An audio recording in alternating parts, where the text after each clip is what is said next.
te das cuenta que hay cosas que has hecho que las podías haber hecho mejor y que las puedes volver a hacer. Entonces yo creo que está absolutamente todo por aprender.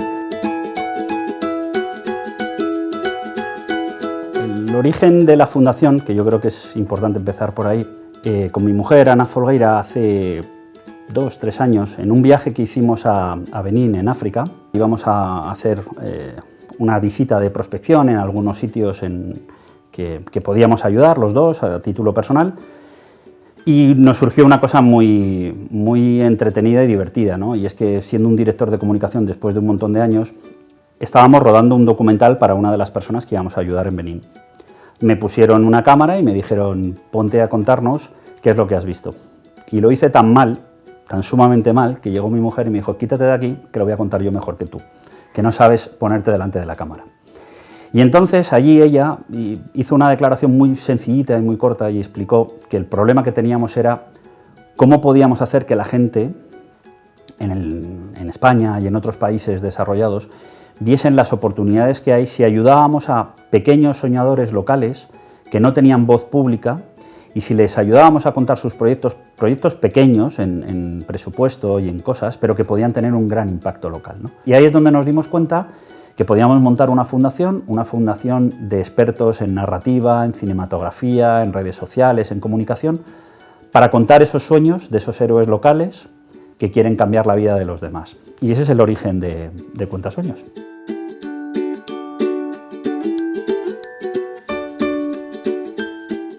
Ahora mismo en pleno proceso de industrialización. Hasta ahora lo que habíamos hecho, los 9 o 10 proyectos que tenemos en varias partes del planeta, nosotros siempre trabajamos con un soñador local, pero tiene que estar respaldado por una organización local que tenga la capacidad de luego desarrollar los proyectos que nos hemos puesto de acuerdo con ellos. Ahora estamos en un proceso de buscar a más gente que tengan esas historias y que al mismo tiempo haya una organización detrás que luego le pueda dar soporte, porque nosotros lo que hacemos es ayudarles a contar, ayudarles a conseguir esos fondos, y ese soñador luego necesita esa contraparte.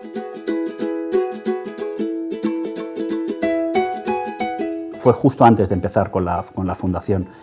Hicimos un proyecto muy bonito también en orfanatos chinos, porque nuestras 2 hijas son adoptadas de China, y escribimos un cuento, se ilustró el cuento, y con la venta de ese cuento se pudieron pagar 20 operaciones en orfanatos chinos. El cuento salió, se vendió en el Corte Inglés, se agotaron los 5.000 números, fue también un éxito, y además, y de ahí salió la figura de Calisto, que es el pájaro que es el símbolo de nuestra fundación. Pero el momento más mágico fue que en ese cuento, que es lo que usaba Ana para explicarle a nuestras hijas cómo habían venido de China, desde el orfanato, que el pájaro Calisto cogió ese hilo rojo que une, ese hilo invisible a padres y a hijos, lo que nos dimos cuenta es que había un montón de padres y madres que se metieron en Facebook a seguir la historia.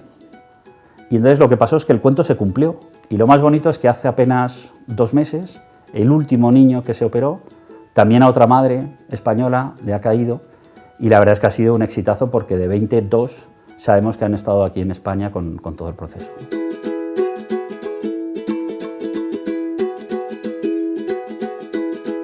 Bueno, yo creo que ahora lo que haces es relativizar las cosas. Antes le dabas importancia a un montón de cosas que eran muy urgentes pero no eran importantes, y ahora cuando ayudas a gente que tiene pequeños proyectos, que son proyectos muy pequeñitos comparados con los que me tocaban hacer en Deloitte, en Ferrovial o en BBVA, por ejemplo, pero son mucho más importantes. Entonces te das cuenta de la importancia de las cosas.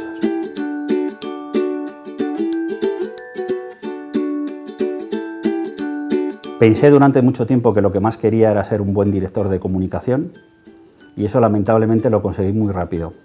Y no es ningún mérito, yo creo que tuve la fortuna de estar en el sitio adecuado cuando tocó, ¿no? Una vez que eso ya pasa, entonces te das cuenta que la vida es muchas más cosas. El único sentido que tiene la vida es que te recuerden a aquellos a los que mejoraste la suya. Y ese es el sueño que yo tengo, que por lo menos con las personas con las que me relaciono, con las que personal y profesionalmente he tenido la suerte de estar con ellos, el día que no esté, por lo menos piensen que les mejoré un poquito su vida. Con eso me vale.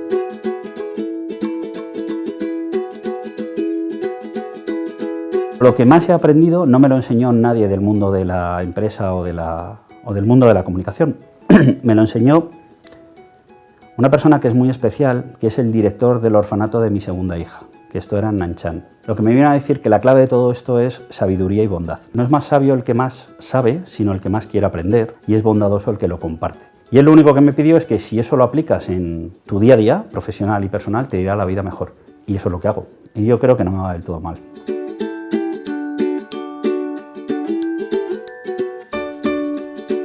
Cuando estaba aprendiendo a bucear, me enseñaron que debajo del agua, cuando hay presión, lo que tienes que hacer es parar, respirar, pensar y actuar.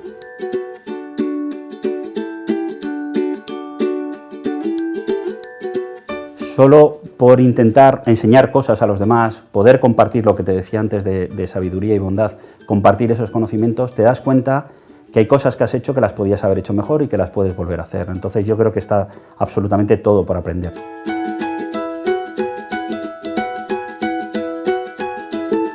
Me acuerdo mucho de lo que me enseñó mi madre, ¿no?